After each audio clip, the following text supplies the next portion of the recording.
Once upon a time, in a small village nestled at the edge of a vast African savanna, there lived a young woman named Amani.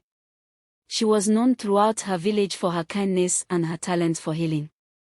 Amani loved tending to the sick and helping anyone in need. She had a special connection with nature, and her garden was filled with herbs and plants that she used to make medicines. Despite her beauty and gentle nature, Amani was often overlooked by the young men in the village, who preferred girls with more wealth and finer clothes. In the heart of the kingdom, a wise and noble king ruled from a grand palace. The king was a just ruler who cared deeply for his people, but he had one problem: he needed to find a queen. He desired a partner who was kind-hearted and wise, someone who could help him lead the kingdom with compassion and strength. To find such a woman, the king announced a grand festival, inviting all the eligible maidens in the land to come to the palace. News of the festival spread quickly, reaching even the small village where Amani lived. The villagers were excited, and many young women, including Amani's friend Nia, began to prepare for the journey. Nia was a beautiful girl, but she had a mean streak. She often mocked Amani for her simple clothes and modest ways. "Amani, do you really think you can win the heart of the king?" Nia sneered one day. "You, with your plain dresses and your plants. The king will never choose someone like you." Amani felt a pang of sadness but refused to be discouraged.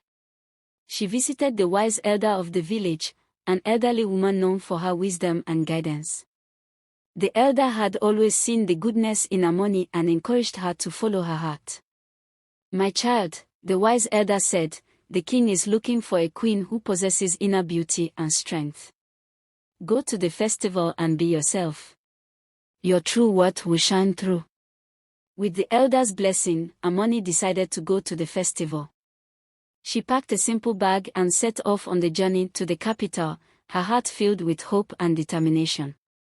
The festival was a sight to behold. The palace was adorned with colorful banners, and the courtyard was filled with music and laughter. Maidens from all over the kingdom, dressed in their finest clothes, gathered to catch the king's eye. Nia was there too, looking resplendent in a shimmering gown and adorned with jewels. She spared no effort in trying to impress the king, flaunting her beauty and wealth at every opportunity. Amani felt out of place among the grand festivities. Her simple dress and shy demeanor made her seem invisible next to the dazzling display of wealth and beauty. Feeling overwhelmed, she wandered away from the crowd and found herself in the palace gardens. The gardens were peaceful and lush, filled with vibrant flowers and the soothing sound of a bubbling fountain. As Amani walked among the flowers, she noticed a shimmering light near the fountain. Intrigued, she approached and saw a beautiful spirit emerging from the water. It was the spirit of the river, a mystical entity known to bless those with pure hearts. "Do not be afraid," the spirit said, her voice like a gentle breeze. "I can see the goodness in your heart, Amani. You are destined for greatness." The spirit handed Amani a small, glowing stone. "This stone will reveal your true self to those who look upon you with an open heart. Trust in your goodness, and all will be well." With renewed hope, Amani thanked the spirit and returned to the festival, the glowing stone safely tucked in her pocket. Meanwhile, the king was growing weary. He had met many beautiful maidens, but none had touched his heart. They all seemed more interested in the crown than in him. Disillusioned, he decided to take a walk in the gardens to clear his mind. As he walked, he noticed a young woman sitting by the fountain, looking serene and lost in thought. Curious, he approached her. "Good evening," he said, his voice gentle. "May I join you?" Amani looked up, surprised to see the king. She nodded shyly, and the king sat beside her. They began to talk, and soon the king found himself captivated by Amani's wisdom and kindness. She spoke of her village, her love for healing, and her connection to nature. The king was struck by her genuine concern for others and her humble heart. Just as the king felt he had found someone truly special, a commotion erupted in the courtyard. Nia, desperate to secure her place as queen, had spread a malicious rumor that Amani was a witch who used dark magic to deceive people. The palace guards came to take Amani away, but the king stopped them. "Wait," he commanded. "We will investigate this matter before making any decisions." The king, accompanied by Amani and Nia, gathered the people in the courtyard. He asked Amani to explain herself, and she spoke calmly and clearly about her love for healing and the blessing from the spirit of the river.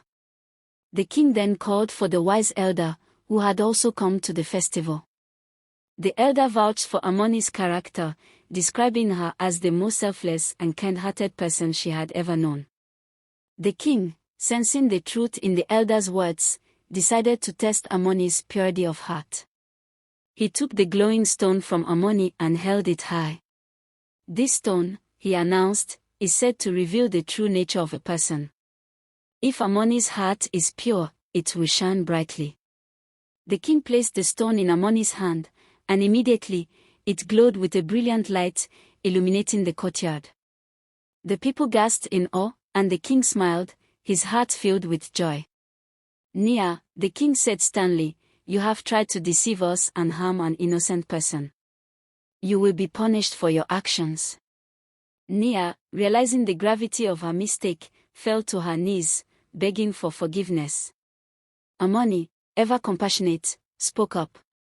"Your Majesty, please forgive her. Let her learn from her mistakes and find a path to redemption." The king was moved by Amani's mercy and agreed to spare Nia, who was sent back to the village to reflect on her actions and make amends. With the truth revealed, the king took Amani's hand and declared her his chosen queen. The people cheered, and the palace filled with joy and celebration. Amani and the king were married in a grand ceremony, blessed by the spirit of the river and the wise elder. As queen, Amani brought peace and prosperity to the kingdom. Her wisdom and compassion guided the king, and together they ruled with justice and love. The kingdom flourished, and the people were happy and content.